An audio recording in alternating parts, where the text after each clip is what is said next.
د نن ټکی آسیا یوټیوب چینل ته ښه راغلاست. که دا ستاسو لومړی راتګ وي، هیله ده زموږ په چینل کې اشتراک وکړئ او د څنګ بټن یې هم ووهئ.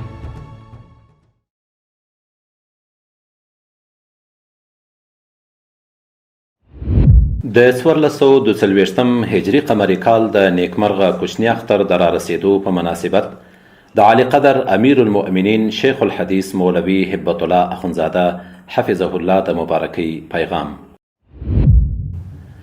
بسم الله الرحمن الرحیم.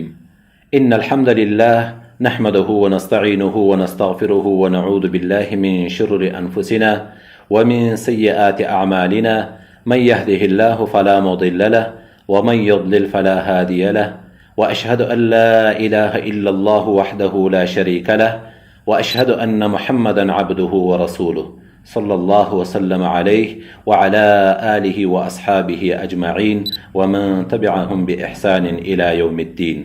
أما بعد، قال الله تعالى: يا أيها الذين آمنوا إن تنصروا الله ينصركم ويثبت أقدامكم.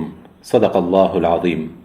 اجبارا هغو کسانو چې ایمان یې راوړی دی، یعنی مؤمنانو، که مددګاري وکړئ تاسې له دین د الله او رسول د الله سره، نو مدد به وکړي الله له تاسې سره په غلبه پر دشمن، او ثابت به کړي قدمونه ستاسې په ځای د جنګ کې. د افغانستان مؤمن او مجاهد ولس د سنگر مجاهدینو او د نړۍ مسلمانانو ته السلام علیکم ورحمت الله وبرکاته. د نیکمرغه کوچني اختر په مناسبت تاسو ټولو ته د زړه له کومې مبارکي وایم. الله تعالی مو روژې، عبادات او دعاګانې قبول کړه. آمین. خوښ یم چې د الله جل جلاله په ځانګړي فضل دا ځل اختر داسې مهال لمانځو چې هیواد مو د بشپړې ازادۍ او خپلواکۍ په درشل کې ولاړ دی، او د الله جل جلاله په نصرت سره د تیر 20 کلن جهاد د شهیدانو، یتیمانو، کونډو، مهاجرینو او غمجنو هیوادوالو ارمانونه پوره کېدو ته نږدې شوي دي ان شاء الله تعالی. له الله تعالی څخه غواړم چې زموږ د ملت او مجاهدینو دا اوږده مجاهده، ستومانۍ، قربانۍ او سرښندنې په خپل عالي دربار کې قبول کړي. په عوض کې موږ ته د بشپړ شرعي نظام د قیام تر سیوري لاندې آرام، سوکاله او خپلواک ژوند را نصیب کړي، چې هیواد مو ترقي وکړي، د جګړو ویجاړۍ بیرته ودانې کړو، زخمونه پټي، خپل ملت هوسا او مقدس شریعت نافذ کړو.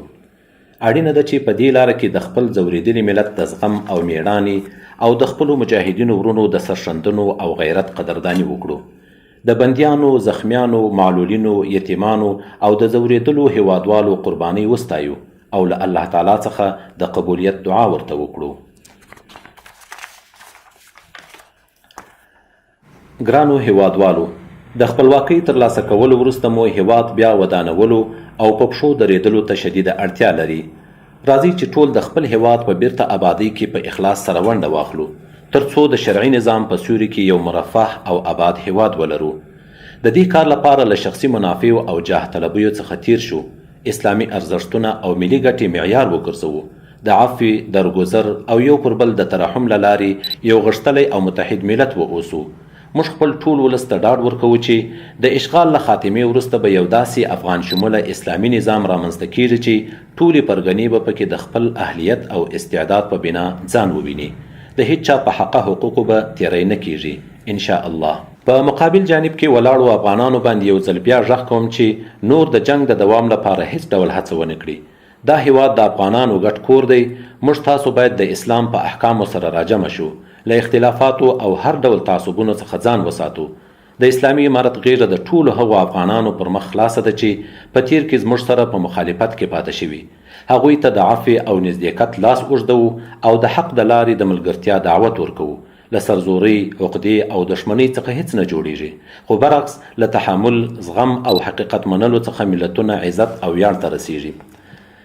دا چې امریکا او نور بهرني هیوادونه خپل ټول ځواکونه له افغانستان څخه باسي، دا یو ښه ګام بولو او کلکه غوښتنه کوو چې د دوحې تړون ټولې برخې عملي شي.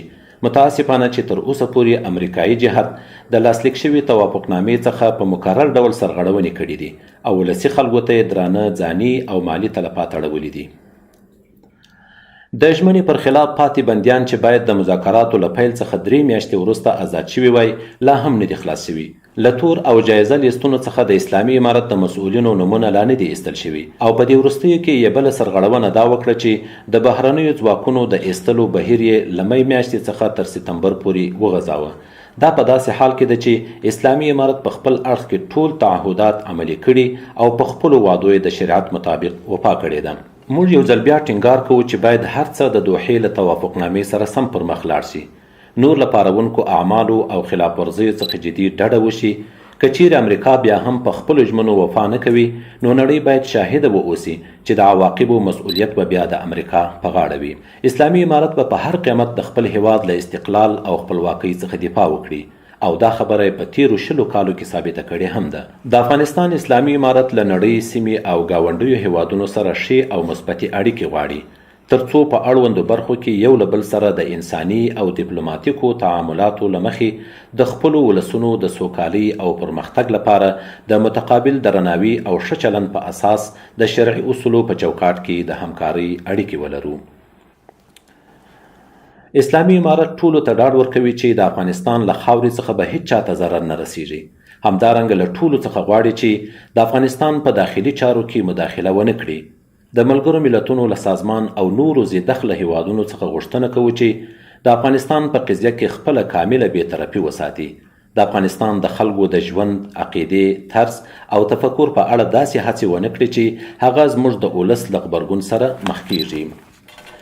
باید ووایو تیرو 43 کلونو تجربو وښوده چې زموږ ملت د هیڅ چا لخوا تحمیل شوي نظریات او باورونه نشي زغملی.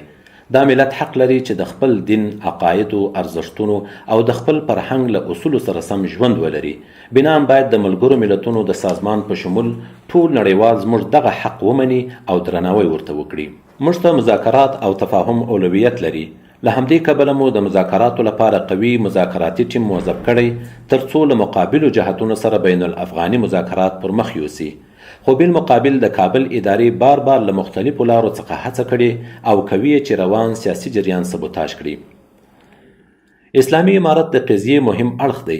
موږ باید څوک په هغو خلکو قیاس نه کړي چې فیصلې یې بل ځای کیږي او دوی ته صرف ابلاغیږي.